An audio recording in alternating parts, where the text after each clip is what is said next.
Now again, these two chapters, Numbers chapter 3 and chapter 4, dealing with the Levites, their numbering and their divisions and the particular tasks assigned to them.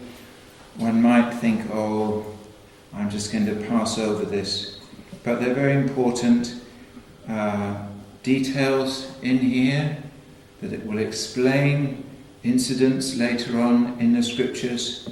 And with a little thought and application, it's not too hard to apply these things to ourselves. Calvin suggests we have one great high priest, even the Lord Jesus Christ, and represented by Aaron and we are the redeemed of the Lord's people, purchased by his own precious blood for him, to serve him, given unto him in this world, and given particular tasks as the Lord gives us to do in his wisdom and according to our gifts, but it's not too hard to apply these things to ourselves. And one of the overwhelming senses one gets from reading these is the holiness of the Lord. That it's not a little thing to serve the Lord, that we are to take it seriously. The Levites were to take it very seriously, and it is a great privilege, but it is a solemn privilege as well. Now I'd like to just really go through these chapters and then try and make some sort of more general application to ourselves.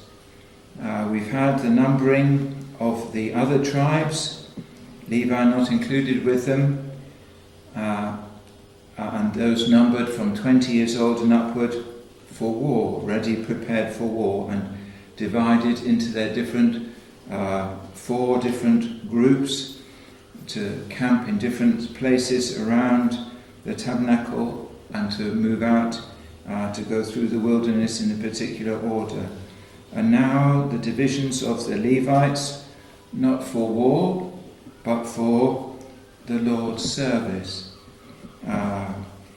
He begins, these also are the generations of Aaron and Moses in the day the Lord spake with Moses in Mount Sinai. And he mentions first Nadab and Abihu, the firstborn, the 2 eldest sons of Aaron, who we read of their death in Leviticus chapter 10, when on the day that they were consecrated, anointed and consecrated to be priests, they offered strange fire, they offered incense that was not commanded by the Lord.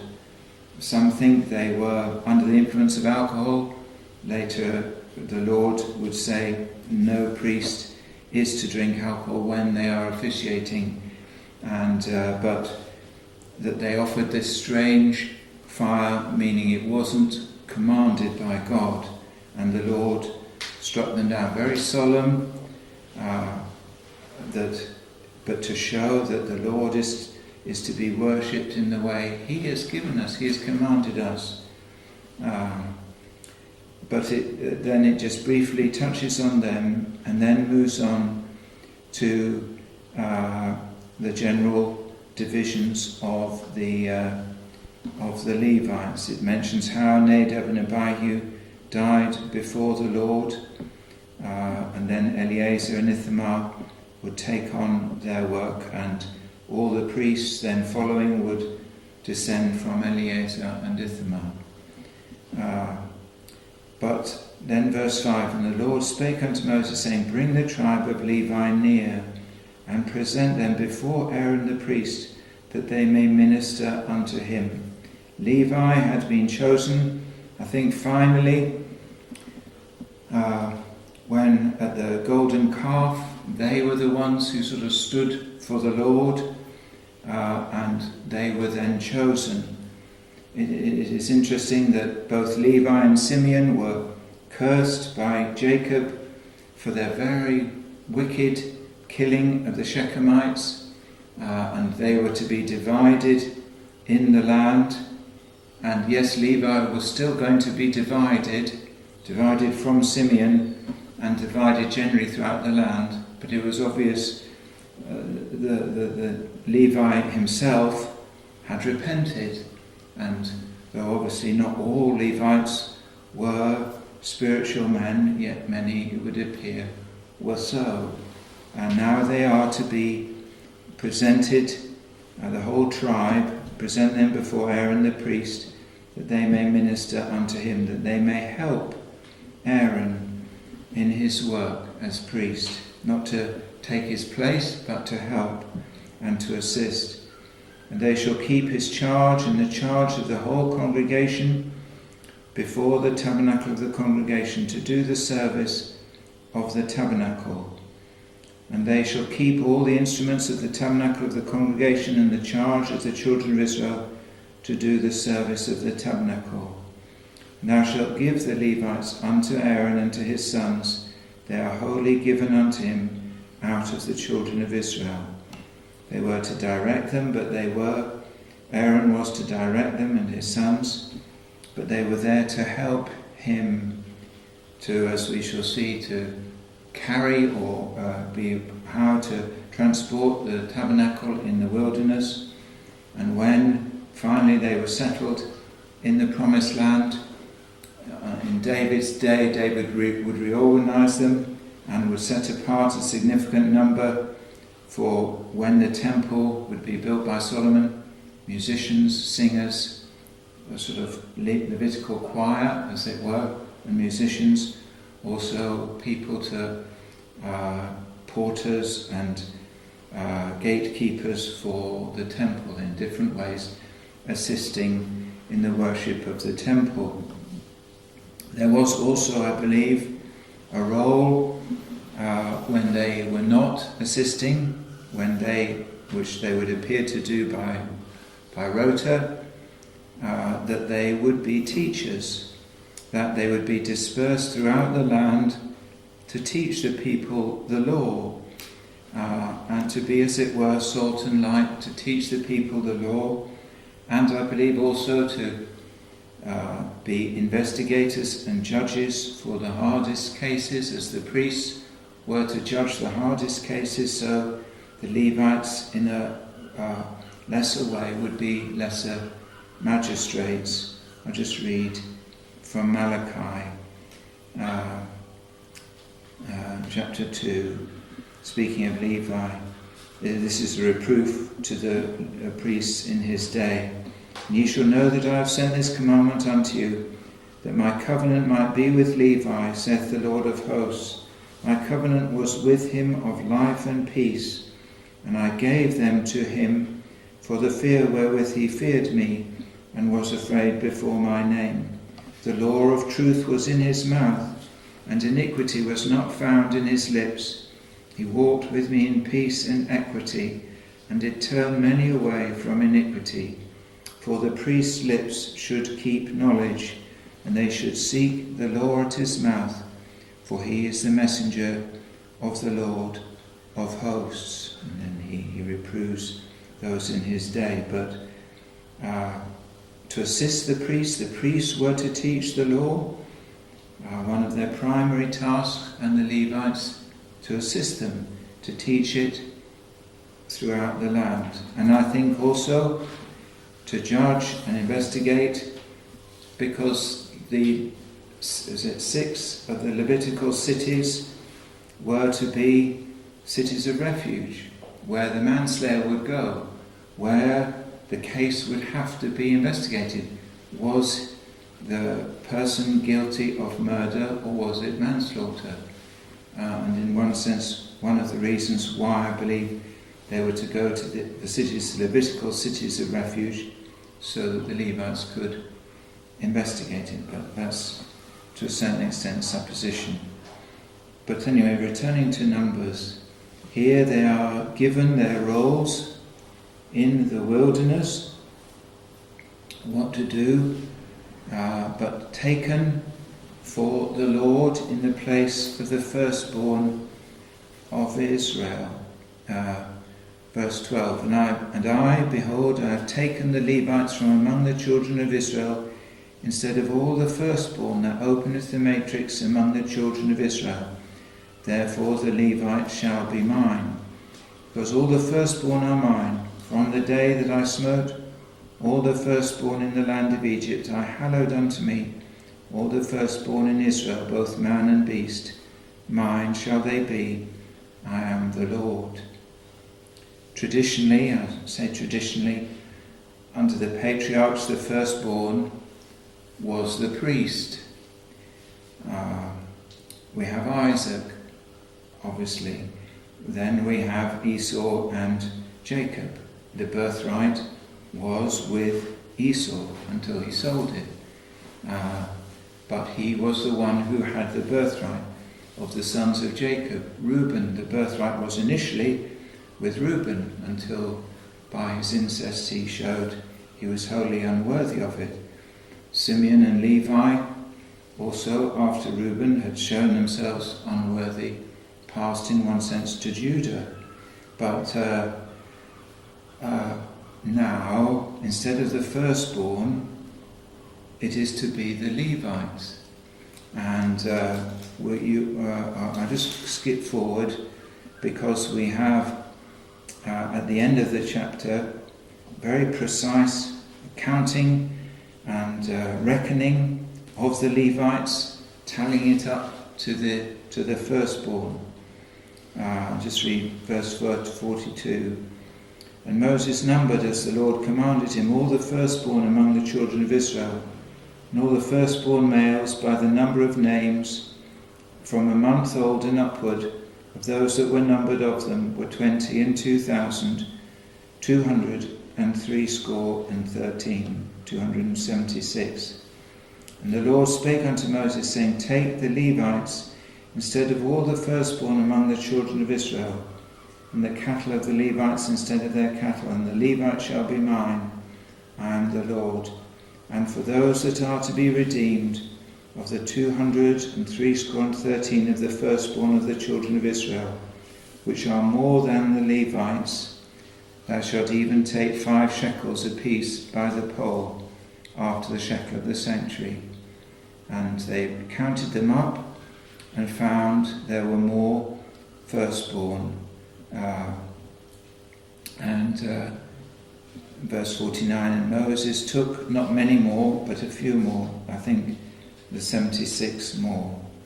And Moses took the redemption money of them that were over and above them that were redeemed by the Levites. And they take the precise amount, number of them by 5 shekels, and the money is given to Aaron and his sons. So there would be an exact reckoning to show that they were precisely numbered, and the numbers matched up between the firstborn and the Levites. Accounts are important before the Lord, but anyway, that's how it was all done. And then, in going back into chapter 3, the Levites are to be numbered from a month old and upward, not from 20 years old and upward. All of them, every male, from the youngest infant. They are not being numbered for war, but to be the Lord's. And then they are listed by their families under Gershon and Kohath and Merari, the 3 sons of Levi, and further listed and numbered precisely however many there were. And then he gives the direction for what they are to do. Verse 25, and the charge of the sons of Gershon in the tabernacle of the congregation shall be the tabernacle and the tent, the covering thereof, and the hanging for the door of the tabernacle of the congregation, and the hangings of the court, and the curtain for the door of the court, which is by the tabernacle, and by the altar round about, and the cords of it for all the service thereof. I think essentially all the curtains, apart from the curtain into the Holy of Holies, that was different, but all the curtains that were to surround the outside of the court, all the basically the covering of the tabernacle, badger skins and so on, all these things was to be the Gershonites to look after and to transport. And I believe they and the Merarites had the use of, it doesn't tell us here, had the use of ox carts to transport them on. But the Kohathites, the children of Kohath, they were numbered, and they had a very solemn charge. Verse 31, and their charge shall be the ark, and the table, and the candlestick, and the altars, and the vessels of the sanctuary, wherewith they minister, and the hanging, and all the service thereof. And Eleazar the son of Aaron the priest shall be chief over the chief of the Levites, and have the oversight of them that keep the charge of the sanctuary. They were, as it will describe in chapter 4, they were to look after the sacred furniture, and they were to carry it, literally carry it, all the items on their shoulders, not to put it on an ox cart.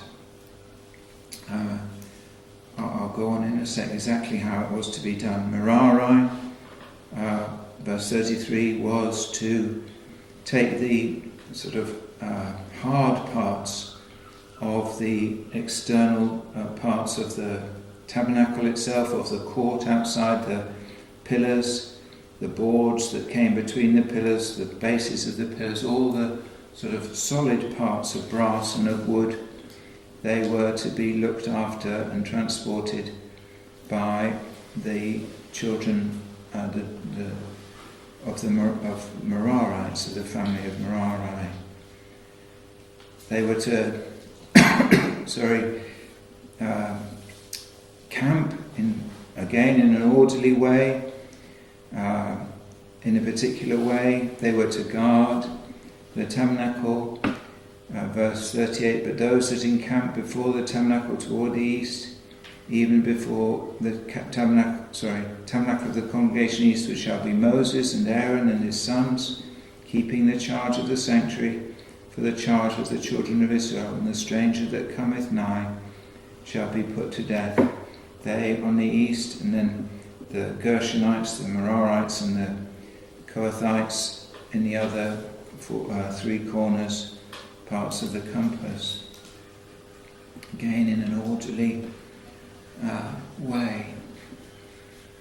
But then in chapter 4 we have a more detailed description of how they are to transport the sort of bring the tabernacle down and to transport it. First of all, they are to take a new numbering of them.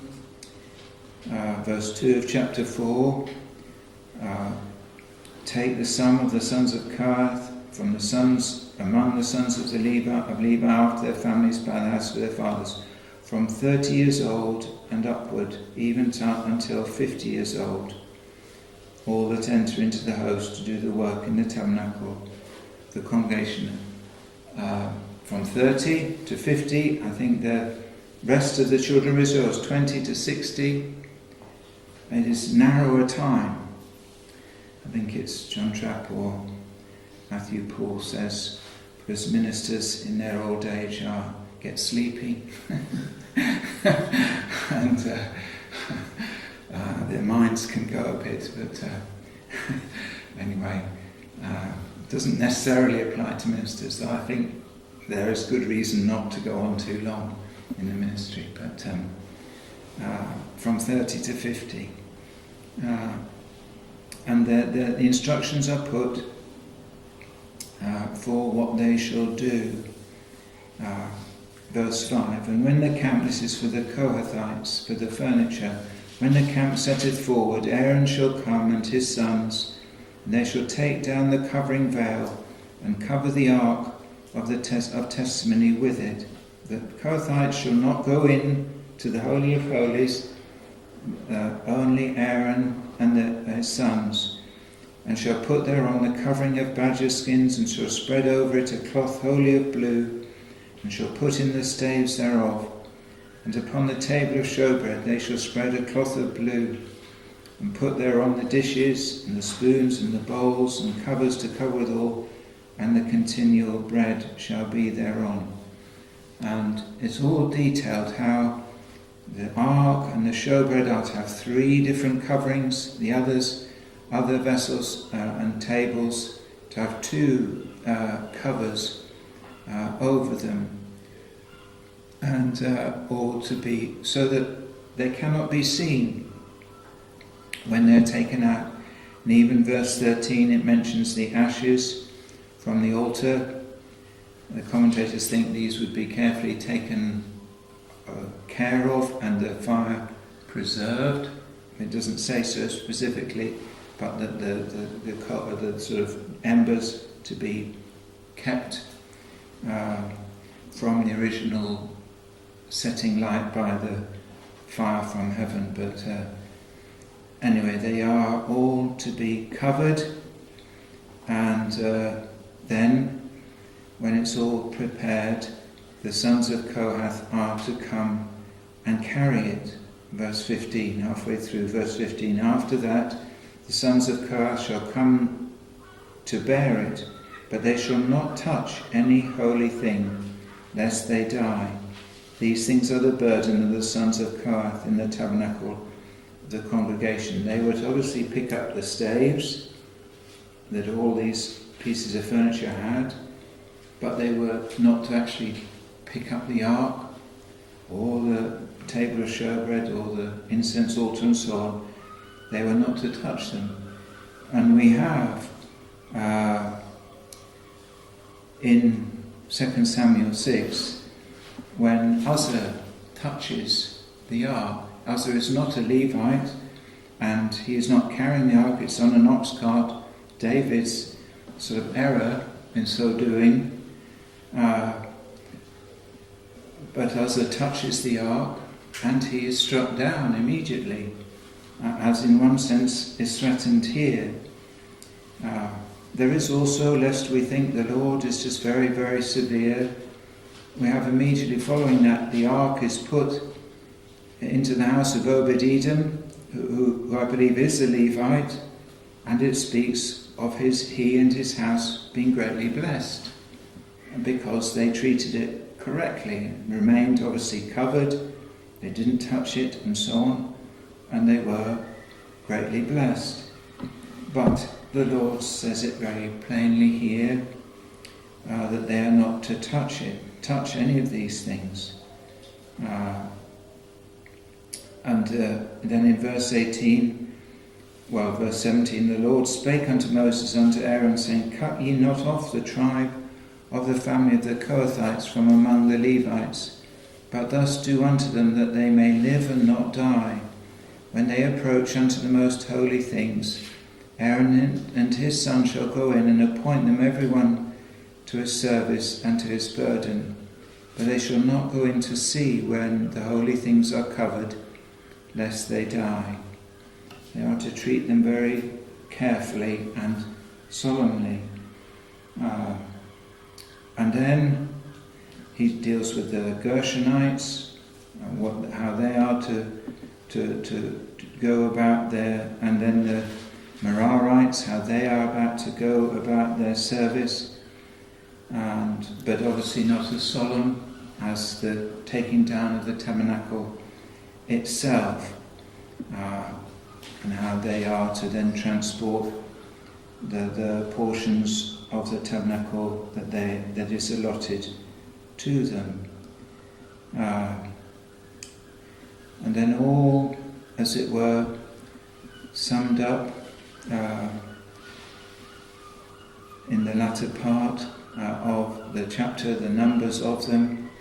Verse 34, Moses and Aaron and the chief of the congregation numbered the sons of Kohathites after their families, after the house of their fathers. And it's all numbered. It's not an enormous number. They are, it would appear, the smallest of the tribes of the adults that were there. But all carefully organised.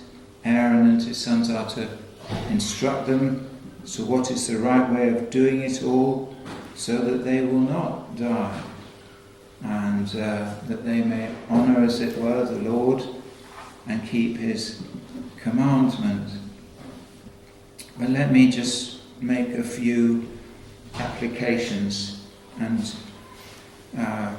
as I mentioned, I think the Lord's people, those of us redeemed by the blood of Christ, in one sense are like the Levites, set apart from humanity to serve the Lord, to assist our great high priest, the Lord Jesus Christ. We are the ones who are redeemed. In one sense, the Lord will only be served truly by those who are his own. That yes, he uses all men and can use all men, but for his own house, we're not looking for unconverted men or ladies to be in the pulpit, in the ministry and so on. Even teaching Sunday school, we would have those who are truly the Lord's. And the service, we are to honour and respect what is the Lord's. I thought the ark, in one sense, symbolises Christ among his people, and in one sense, I think, the gospel. We are not permitted to touch the gospel, are we? The gospel is the gospel. It is as revealed in the scriptures. We can't say, I'm going to take this bit out or that bit out. I don't like the bit about hell. But we're not permitted to touch it and to manipulate it. It is what God has given to us. We are simply to transport it, carry it around. It is a solemn burden. I don't have the figures. I did look them up a while ago. But the Ark of the Covenant was not a very light box. It was made of wood. It wasn't enormous, made of wood, but covered inside and without with gold. And the lid, the mercy seat, was solid gold with the cherubim on it, all solid gold. And obviously it wasn't too heavy so that 4 Levites could not carry it, but it wasn't just an easy thing to carry.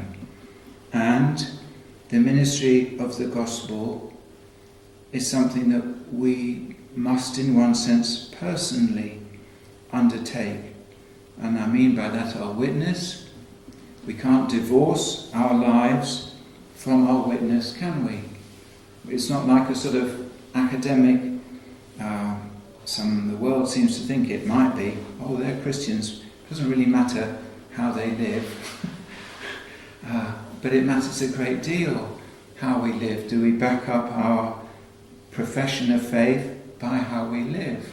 And that our lives demonstrate the truthfulness of our profession. And if we could be an academic and we could teach, I don't know, sociology or whatever, but we can live in any manner of different ways. It doesn't really matter to a certain extent what we teach, but not so with the ministry of the gospel.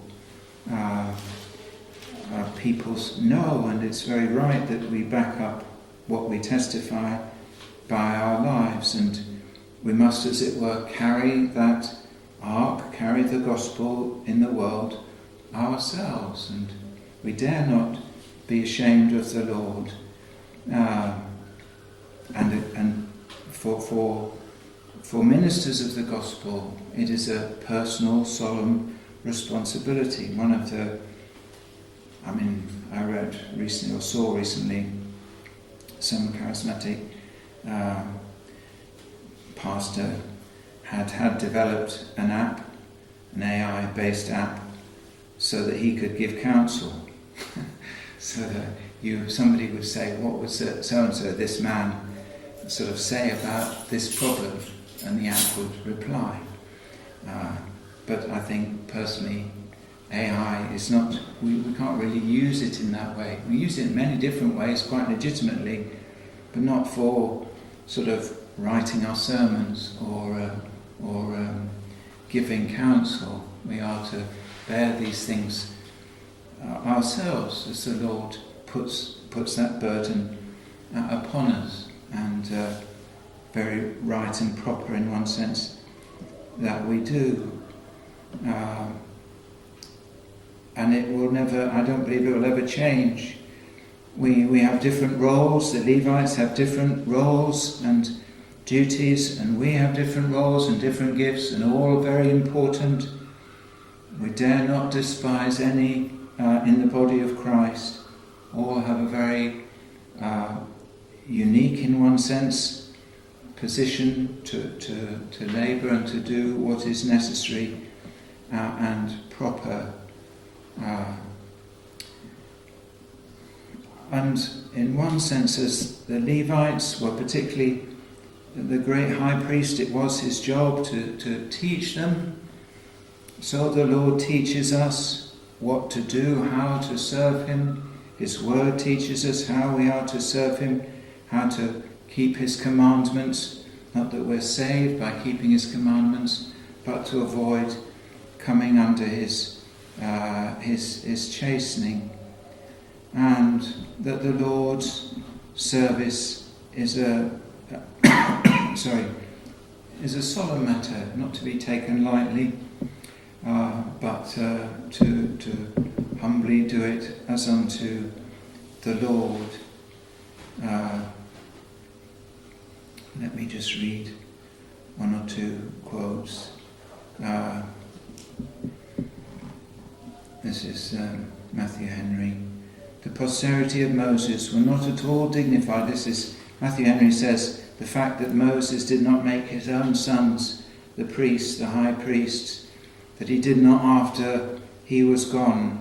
The leader was Joshua. He said, I haven't got the quote, but I believe was Moses' greatest achievement. He didn't just pass it on, make it a monarchy for him, for his family. But let me read. The posterity of Moses were not at all dignified or privileged, but stood upon the level with other Levites, that it might appear he did not seek the advancement of his own family, nor to entail any honours upon it either in church or state. He that had honour enough himself coveted not to have his name shine by that borrowed light, but rather to have the Levites borrow honour from his name. Let none think contemptibly of the Levites, though inferior to the priests, for Moses himself thought it preferment enough for his sons to be Levites. Probably it was because the family of Moses were Levites only, that in the title of this chapter, which is concerning that tribe, Aaron is put before Moses. That is the beginning of chapter 3.